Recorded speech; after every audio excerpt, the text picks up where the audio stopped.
Hello and welcome everyone. It's Shannan here, one of the co-founders of Rosterfy down in Melbourne, Australia, and joined by my now colleague Trevor Bobb, a very experienced volunteer leader with numerous experiences, Super Bowls and the like across the world. Trevor will get to intros shortly. And I just wanted to welcome everyone to talk about a conversation today around volunteerism, and especially more for growing nations and regions of volunteering like the Gulf and Vision 2030 in Saudi Arabia, and about what can we learn from established volunteer cultures and events. And that's what we've got Trevor here today to ask some questions. So I guess for a bit of an intro, as Saudi Arabia and the broader Gulf region continues to shape its future around Vision 2030, volunteerism, sport and culture are becoming a key pillar in creating a vibrant society, a thriving economy and a bold, ambitious region. One of the core goals of Vision 2030 is to empower communities, particularly the youth, by offering them the opportunity to engage in world-class sporting and cultural events. And of course, volunteering plays a crucial role in that vision. Today, we're diving into a conversation about how we can build volunteer programs that are not only sustainable, but also rewarding and engaging while still meeting the high standards of international events. With Trevor here, we're going to be drawing on lessons from some of the world's most successful events like the Super Bowl and Formula One, and we'll explore how emerging volunteer nations can take these insights and adapt them to fostering strong, purpose-driven volunteer programs that inspire participation, pride, and long-lasting impact for communities. So whether you're involved in sport, volunteering, event management, culture, arts, or simply passionate about contributing to the future of a growing Gulf region in volunteering, then we've got some really exciting insights for you today. So Trevor, a bit of an introduction from your side, and please feel free to let me know if I've missed something, but I think your key roles you've had many, but your key roles that relate to today was being the Director of Volunteering at the Arizona Super Bowl in March 2023, and then the Senior Vice President of Volunteer Operations for the Las Vegas Super Bowl for April 2024. And then amongst numerous other organizations like the Formula One, Tough Mudder back in the day as well. So Trevor, where are you joining us from? What part of the world? And welcome this morning. Thank you, Shannon. It's good to be here. I am based out of Miami, so calling in from Florida at the moment, East Coast time. Yep. And yeah, like you said, just a couple Super Bowls, helped with Formula One, Tough Mudder way back in the day, as you mentioned. Yep. But really my first foray into managing volunteer programs was with that Super Bowl in Arizona. So kind of dove in there, learned a lot of lessons, took that over to Las Vegas for the first ever Super Bowl there in Las Vegas, and then helped out Formula One kind of get their program up and running for that first year in Vegas as well. Awesome, mate. Yeah, couldn't get much bigger than these places you're talking about. So it's great to have you with us today. So a few key themes I wanted to cover today is there's a lot to cover, but a key one, especially if I'm the audience around in the Gulf region, especially being like, well, paid versus non-paid volunteering, and what's the difference in the outcomes? Another one's around recruitment and motivation. How do we get people excited about volunteering and get them to the front door, in effect? Another one around training and empowerment. So how do we get people motivated to be there, but also confident in delivering the role that we need them to deliver? Because, hey, we need to deliver at a high standard. So how do we incorporate that? Event time, especially in newer regions where volunteering isn't as familiar, there's going to be a lot of no-shows and cancellations and last-minute chaos. How do we deal with those moments? And then another one will be around legacy. So all well and good, deliver a fantastic program, but then what happens in the following months and years to make sure that all that work isn't for nothing? So there's some of the key themes I want to cover today throughout the conversation, but let's kick it off to begin with anyway. So Trevor, for a Super Bowl program, if we think about Arizona, can you just give us a picture? How many volunteers? How long does a program go for? Just give us a summary. What does it look like? Yeah, so for Super Bowls in particular, each city is going to be a little bit different, of course, because you have your Super Bowls where the host committees are, and then you have the NFL, which is going to be a little bit different. Obviously, the Super Bowl is part of the NFL, but host committees are the ones that really kind of put it on. So with Arizona, for that example, we had roughly 5,000 to 6,000 volunteers that we recruited. And whenever you do the recruiting, you have to recruit not only for the host committee, which I know for people that aren't very familiar with it, it's going to be a little confusing, the difference between the host committee and the NFL. But you have your volunteers for the host committee. So we had between 5,000 and 6,000 volunteers. that we're going to cover basically the entire city. You know, you want to cover your airports, your downtown area, any events that the host committee is putting on. So that's really where you're going to get those volunteers to really promote the city, really get the excitement going during the week. And then you also have to deal with the NFL side, which is going to be paid staff. So you have the volunteers for the host committee, and then you have NFL that also requires roughly 2,000 or so, you know, quote unquote volunteers, but they are paid, so that's handled separately. Both of those are handled within Rosterfy, within the same system, but they have to be kept completely distinct. But Yep. you know, for Arizona, we had 5,000 to 6,000. For Las Vegas, you know, being Las Vegas, world famous city, we had roughly 10,000 volunteers that we recruited for the Las Vegas one, and then still roughly between like 2,000 and 2,500, what the NFL calls teammates that we recruited to cover those NFL events versus what the Super Bowl and the host committee is doing. Yeah, thanks, Trevor. So if you need 10,000 volunteers, do you know roughly how many applicants you're getting for that, Trevor, or is it around that mark? Yeah, so what we would always do is kind of err on the side of caution, assuming there's going to be a higher attrition rate than what hopefully there's going to be. So within the system for the Las Vegas Super Bowl, we recruited roughly 15,000, knowing that we're shooting for 10,000. And actually, let me just correct what I spoke earlier. That 10,000 in Vegas included the teammates, so roughly 7,500, 8,000 volunteers, and then the 2,000, 2,500 teammates. Yep. So we recruited up to 15,000, you know, knowing that when you first launch, especially in a city like Las Vegas, where it's the first time there, there's a lot of excitement around there. But understanding that if you launch like we did, we launched 10 months out from the game, you're going to have people that fall off. They're excited when they sign up, but then they don't really stick around till game day the next year. Yeah, makes sense. So I think that's an important learning as well, a 10-month process. Sometimes it's been 12 months as well for other Super Bowls that we've been involved with. It's a long time for a volunteer to stay engaged and wanting to still do it, right? From the initial excitement to then getting to the game time. Roughly, Trevor, how many sort of checkpoints and milestones do volunteers go through from training to, you know, all these different stages? Can you talk me through what maybe that 10-month process looks like? Yeah, so I think just to take a step back, when we launch 10 months out, that means the communication plan is going to have to be really in place and have a really good communication plan, because you're going to get people that register, you're going to get people that want to be a part of it. But if you don't have a good communication plan that you're keeping them engaged throughout that process, then you're going to have a much bigger drop off than you would if you did not have that. So I was fortunate enough in Arizona. I actually met a lady who was one of our captains, which we can talk about later. She actually did that for like Fortune 500 companies. Her whole spiel was communication plans. So she kind of helped us out with that. But what we did was we took that and then utilized that in Las Vegas as well, and really came up with like a 10-month communication plan to make sure that we're reaching out to these volunteers, reminding them about what's going on, reminding them about some of the exciting things that we're doing in the city. Because that's another thing that you can do, is you can hold events outside of the Super Bowl leading up to it to get that community to come and be a part of it and really gin up the excitement for it. But you know, we would do like events, like I mentioned, where volunteers could come out and help out with what we're doing. We would partner up with some of our partners. If they had stuff going on, we would let the community, our volunteer program, know, like, hey, we have this happening with our partners to keep them excited. We would then do. Sorry to interrupt. A partner being perhaps a corporate or a sponsor or a charitable partner, Trevor, is that what you mean? Yep. Yeah, like a sponsor for sure. So we would have a sponsor specifically for the volunteer program in Las Vegas, or you could have sponsors for the host committee in general. So you're going to have all those different sponsors and those partners that are putting on events as well that you want to be a part of. Yep. So, you know, we would do that. We'd have those events. We would then have orientations. So for both Arizona and Las Vegas, we had one large orientation.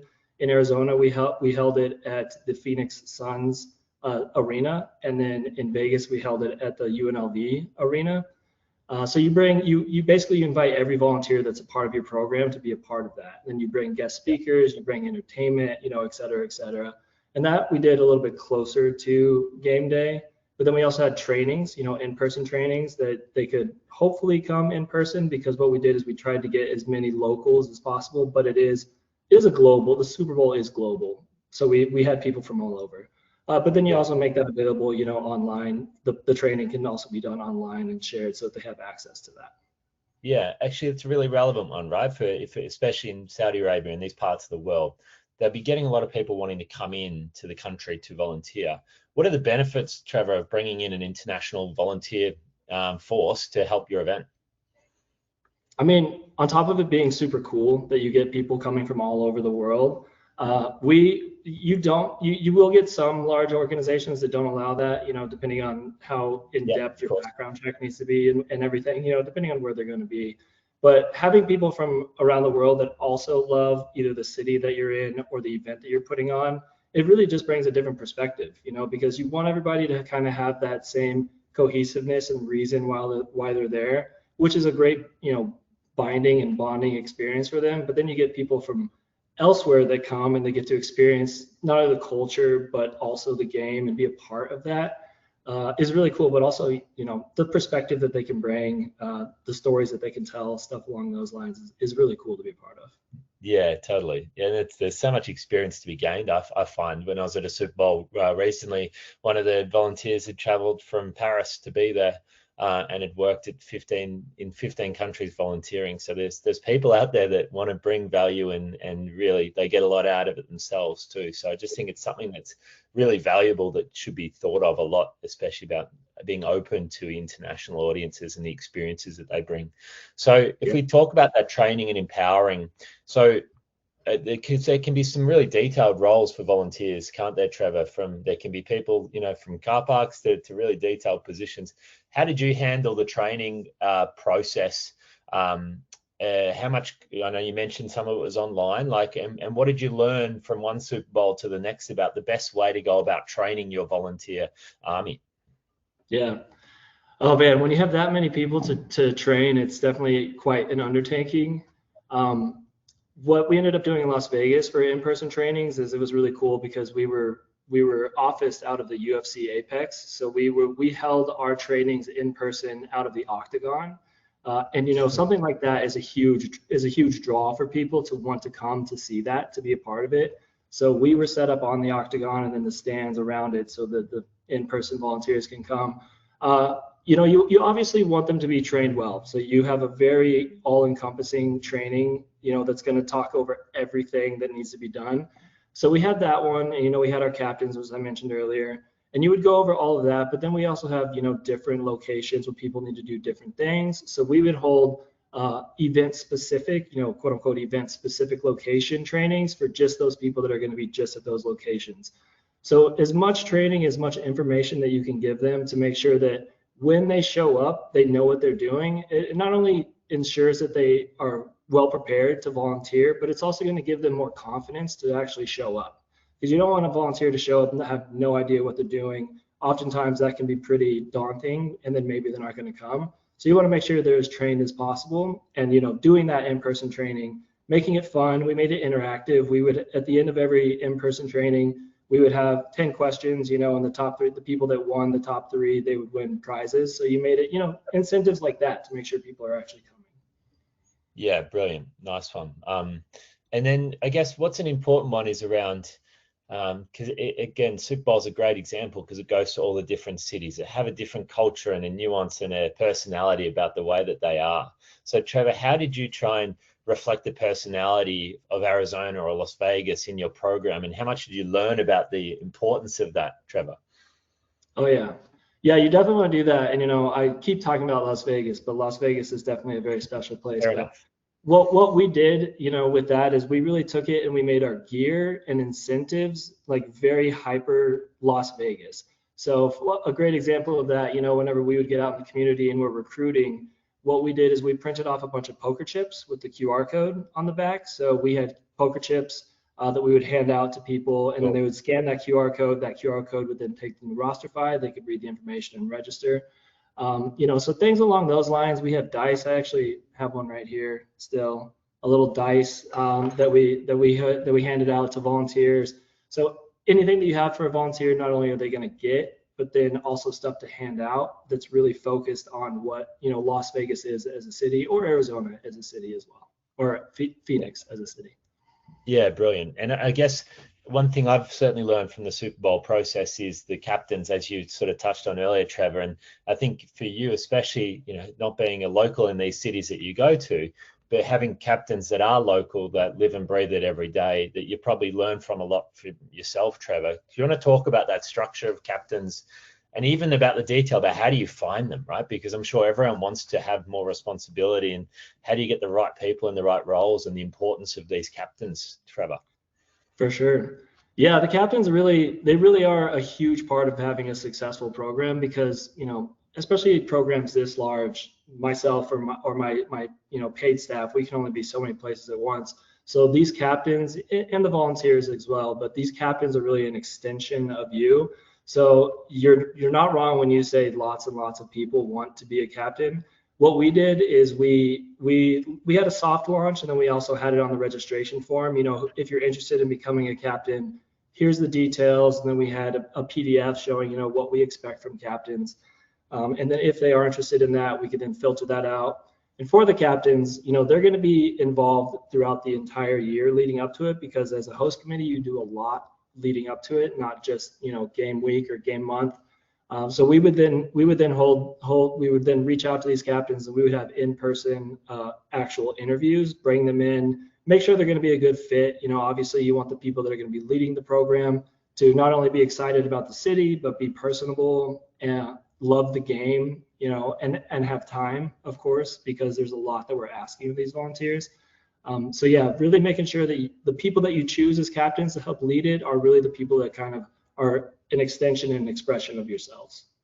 Yep. And then if we get into the nitty gritty, roughly how many captains are you having, and what are the key responsibilities that they play, Trevor? So in Las Vegas, we had roughly 350 to 400 captains because our program was so large.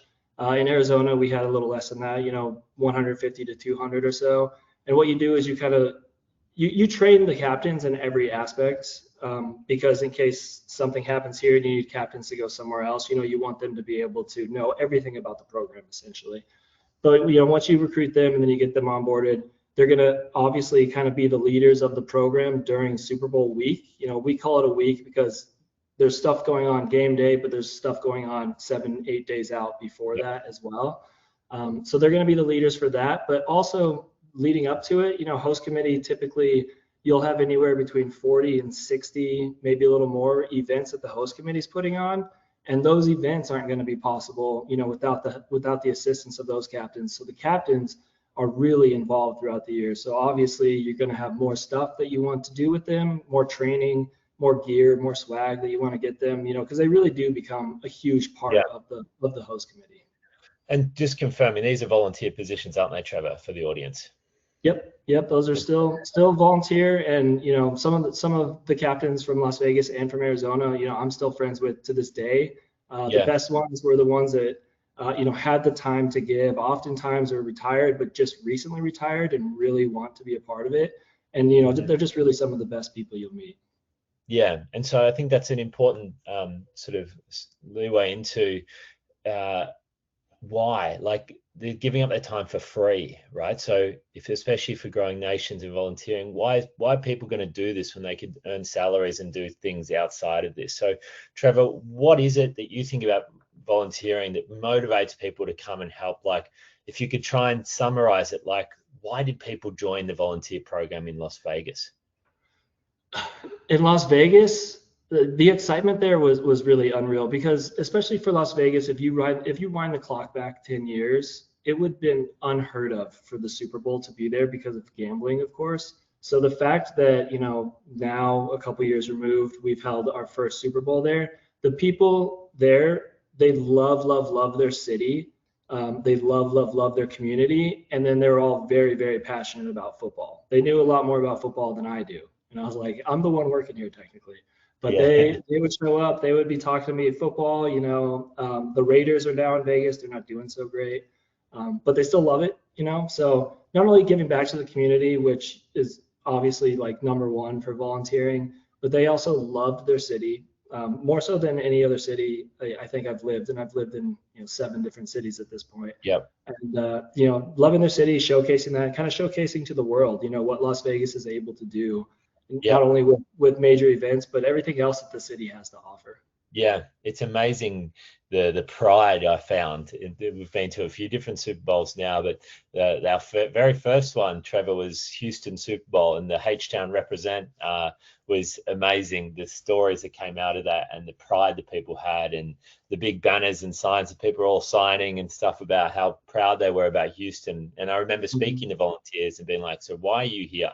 And a big reason was going, well, I want to show the world that Houston's the best city in the entire world. Like that was a big thing. I think it's a good learning. Would you agree with that, Trevor? Like they want to show off their town. Like this is their moment. Would you agree? Absolutely. That was literally the biggest thing, is like they love their city and they want to show that city to the world, because when the Super Bowl comes, all eyes are on that city, more so in America than the rest, but the Super Bowl is getting relatively global these days. But they loved it.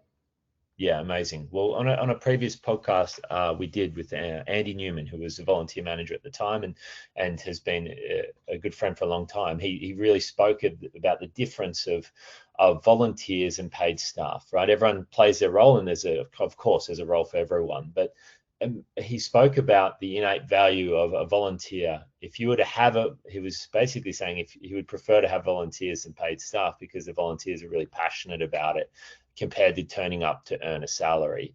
Trevor, can you talk to that, or have you seen that in your experience across these different events?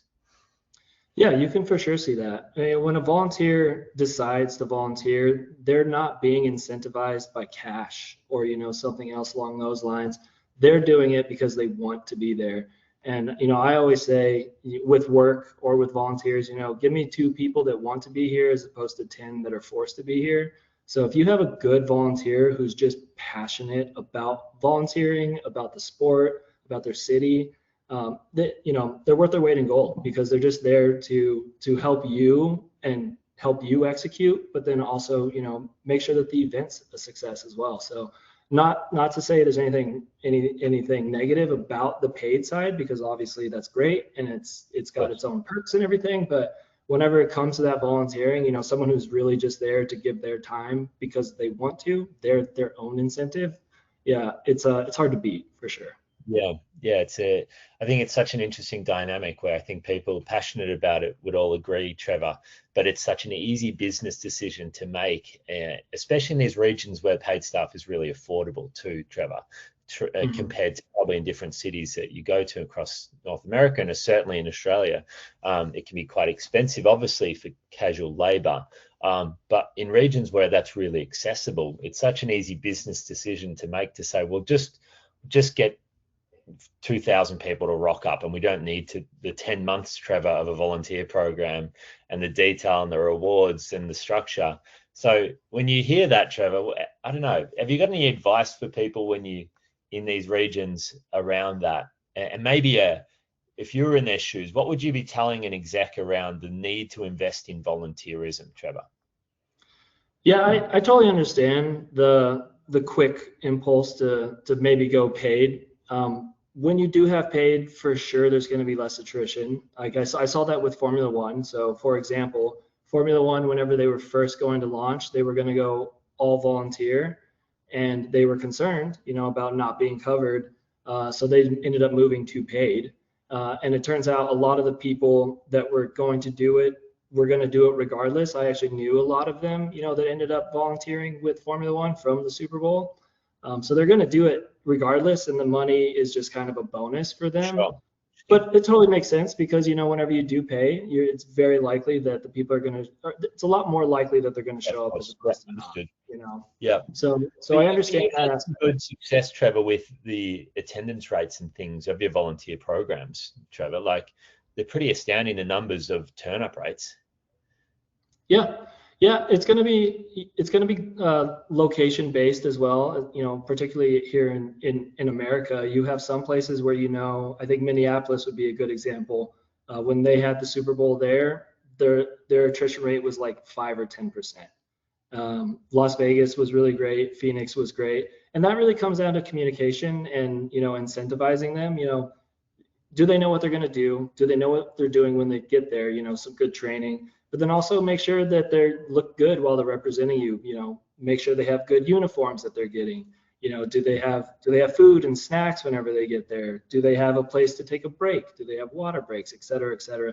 There's plenty of things that you can do to make sure that it's comfortable and worthwhile for volunteers to come before you really have to jump to, hey, let's pay everybody first. Yeah. There's plenty of different ways to reach out to them and incentivize them in other ways outside of monetary to get them to show up. Yeah, interesting. And so that probably leads to rewards and recognition, Trevor. So across lots of different Super Bowls, we've seen all different types of rewards and recognition, and we can talk about uniform too, Trevor, which is really important. So how do you go about, if you were starting a program on the other side of the world, like what would you be thinking of for rewards for volunteers, and then as well for the uniforming too? Yep. Uniforms, I would say number one. That's going to be the number one draw. If somebody is looking to volunteer, and then they're coming to volunteer, and then they get this swag, we call them swag bags here, but they get a cool drawstring bag, they get a water bottle, they get this really cool looking shirt, a really nice jacket that's branded beautifully. That's going to be your number one draw, I think. If someone sees, hey, we're going to look good while we're out there representing, and as a host committee or a program starting up, you want them to look good and represent you as well also, right? So that's in my opinion, is very important. When we did our trainings, we always had a few slides showcasing like, hey, this is what you're going to look like. You're going to be the best looking volunteer program out there, so that they know what they're getting. So I think people seeing that and seeing the cool stuff that they're going to be able to rep is great. That is good. And then, rewards and recognition. We, in Las Vegas, we actually partnered up with somebody that was working with the NFL. I think it was called NFL One Pass, if I remember correctly. But you could then go on and you could recognize volunteers if you see them going above and beyond. And we could do something similar like this within Rosterfy as well. But you see people going above and beyond, they get points, and once they've reached a certain amount of points, they can redeem those for a unique lanyard, another jacket, a nice hat, et cetera, et cetera. So whenever people also see that, like, hey, I can get this reward and this reward and this reward, I think that's a great thing and a great incentive to get those volunteers to not only show up, but then also want to go above and beyond as well. We also did incentives for shifts. So your first shift, you get something, your second shift, you get something, your third shift, you get something, and they got cooler each time. So we did that. We did buttons for our lanyards. So people would get buttons and lapel pins so they could really line their lanyards and let people know like, hey, I was here, here, and here. I did this, this, and this. So fun little things like that really, really do incentivize the volunteer. Yeah, Trevor, I think that's the shift incentive one. I was really drawn to that. I was like, that makes so much sense, especially for these events that you need a volunteer to do multiple days to incentivize them to rock up day one, day two, day three, because the last thing you want to do is think your program's sorted and day one, maybe it's bad weather or out of your control, traffic, whatever. Volunteers go, oh, that was painful. I don't want to come back tomorrow.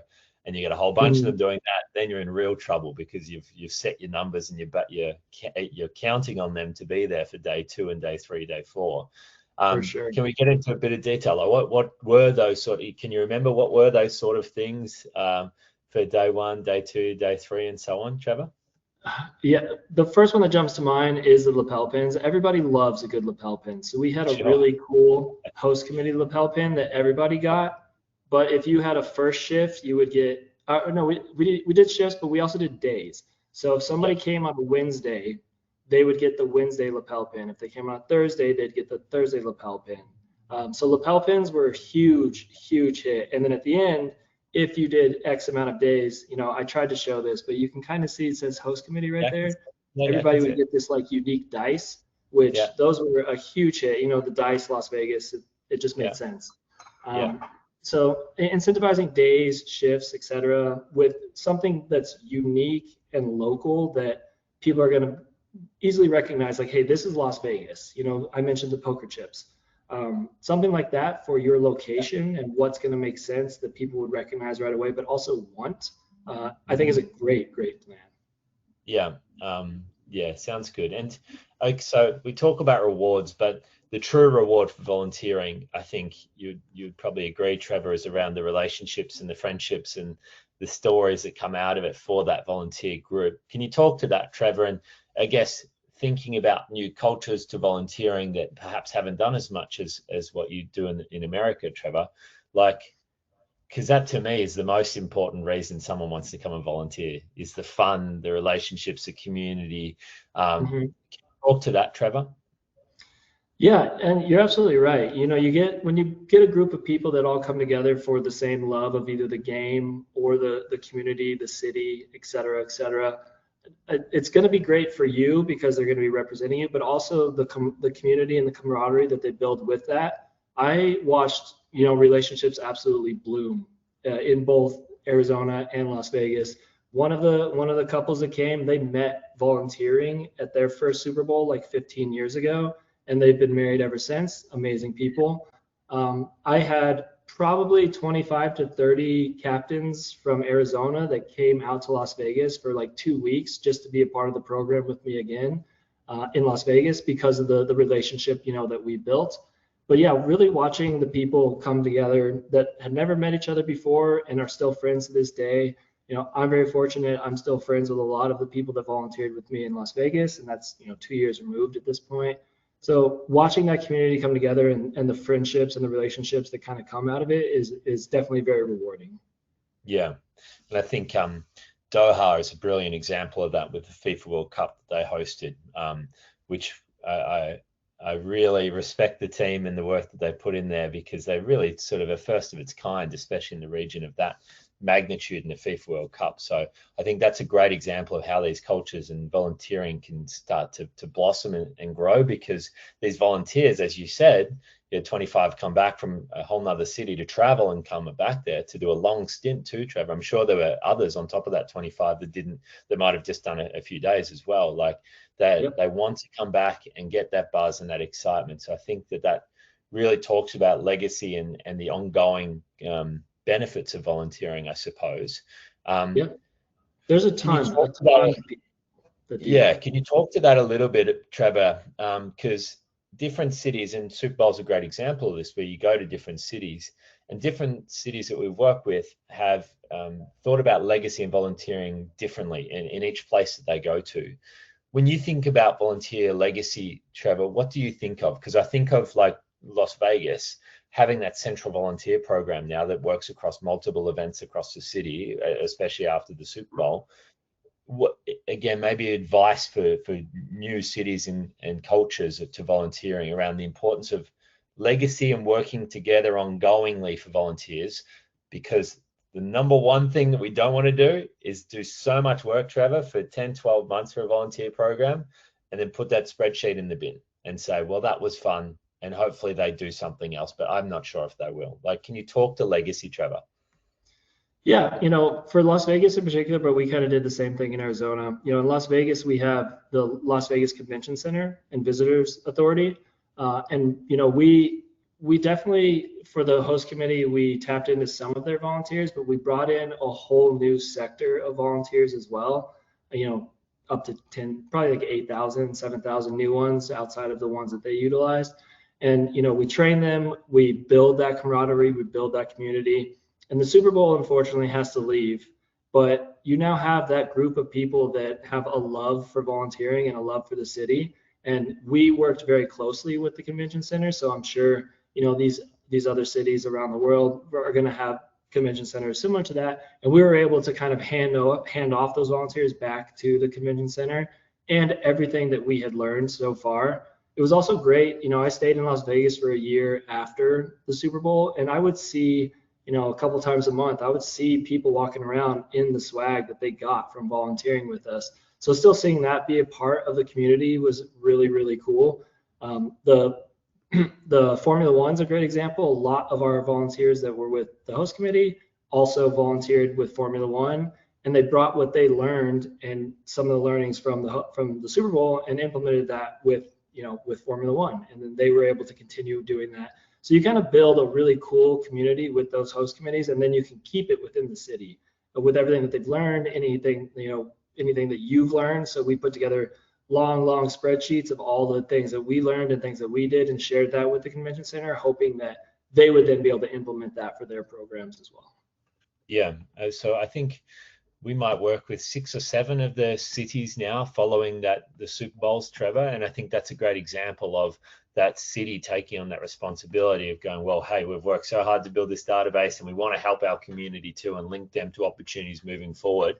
To me, it's a no-brainer that should be the standard for most major events around continuing that volunteer effort and legacy, because there's so much excitement. I refer to it as like a fire starter of volunteering. It's about getting it going. Let's keep it moving then into other opportunities, and not just in sport, Trevor, but into culture, into arts, into religion, whatever it might be, of other spaces that don't have the luxury of a Super Bowl brand, Trevor, of getting 10,000 applications because every man and their dog wants to volunteer there. That they might need 12 volunteers and work really hard to get those 12 volunteers. But hey, if you can connect this database of motivated people that are pumped up with their city, Trevor, like if we think about it, right? Like one motivation is, yes, Super Bowl, but another motivation is because they're proud of where they are. And so let's connect that pride with other community groups that need the help more as well. It's something we're certainly really passionate about, and I think makes a lot of sense, especially for growing nations around volunteering that are thinking about this. So, Sure. So Trevor, I wanted to change tack a bit around going. It's a big job. I think most people listening to this will be going, wow, how does Trevor manage so many people? How many, can you talk to us about like how many employees, how many team members, Trevor, are involved in a volunteer management department of a Super Bowl? It's going to vary. So in Arizona, we were a bit smaller, so it was me. It was pretty much just me, and then I had an intern that was split between me and then our social responsibility team, which the intern was great. And you get help from the captains. That's where captains really come into play. Is those captains, they make such a huge difference and a huge lift to assist you throughout the year, and then you build that relationship with them. So that they want to help you as well. It's not just you. In Las Vegas, it was me, and then I had 4 interns, throughout the year, the entire time. They rotated through because of the relationship we had with UNLV, but I had those interns as well. And then again, the captains, huge lift. But, the great thing about that is, yes, it's a huge lift. There's a lot to it. But we utilized Rosterfy, started in Arizona and then used it in Las Vegas. And having Rosterfy, the way that we were able to utilize it with the automations, have no concern with having 15,000 people in there, being able to communicate, schedule out communications, the amount of events that you can have in there, role training specific within there. Something like that, where you have a system that can make sure that everything you need to do can be done by a few people, is really game changing. At least for me, it was. So small staff, but if you know what you're doing, you have a good game plan. Having the right tool makes it manageable. Yeah, I think that's because not knowing about platforms like Rosterfy, right? It would be easy to assume, Trevor, that you would need to have a team of 50 staff to a minimum, right, to manage Sure, yeah. 8,000 applications. Like that would be the natural reaction to say, well, we're just going to have to hire heaps of people. But you were able to manage a volunteer program with nearly 10,000 volunteers by yourself and some interns. You want to talk to that a little bit around, like, what does a platform like Rosterfy actually do for a Super Bowl? Like, do you want to just talk through sort of maybe in practice again for people that are new to this world, like with those checkpoints and automations and stages, these sort of things that are really critical parts of the journey. And maybe, Trevor, in your mind, think about like what you would have to do if you didn't have a system, Trevor. Yeah, so I guess kick it off with like registration and then any details that you want to receive from those volunteers, right? So you want to get people registered, you want to get them in the system, but then you also want to make sure that you're getting the right people in the system for your program. So being able to create those custom questions, tell me a little bit about yourself. Are you interested in X, Y, Z? Having the ability with Rosterfy to create those custom fields, those custom questions, and then filter out according to that is a huge help.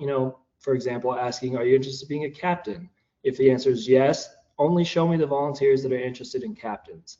And then you can get more granular. So anything that you can think of, for Las Vegas specifically, or anywhere around the world, any specific question that you can think of that you want to collect from these volunteers, you can simply create that Rosterfy, add it to the form, and then you can collect that information. You can then filter out according to those questions to really make sure that you're honing in on the people that you want to be a part of your program. So once you've done that, you're going to have checkpoints, as you mentioned. You're going to have your welcome page. Once somebody gives you some additional information, maybe they're going to move along to read about the waiver and limited liability, et cetera, et cetera. They then have to fill out and agree to that waiver. Once they've done that, they're going to move to the next checkpoint. And each one of these checkpoints, you're going to have the information that you need on that checkpoint so that you can make sure that they're reading and getting these details before they move along to the next one, right? Each one of these checkpoints is unique. They're going to have different things on those, and then you can automatically move them.